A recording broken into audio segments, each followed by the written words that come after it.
بأمارة إيه؟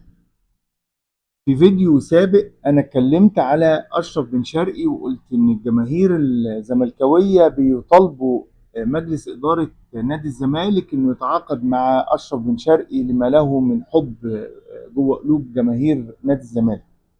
لكن في الحقيقة أنا اتصدمت من يومين، واكتشفت إن يعني أشرف بن شرقي طالب 50% بحد أدنى من التعاقد بتاعه مع نادي الزمالك.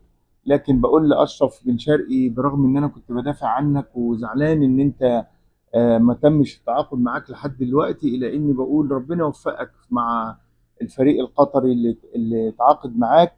واحنا يعني كزملكاويه بنقول عايزين الناس اللي تحس بالنادي وتحس بالظروف اللي هو فيها، وحب الجماهير لا يقدر بمال.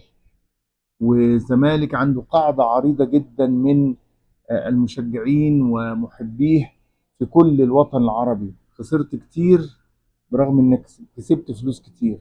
شرفتونا وانستونا.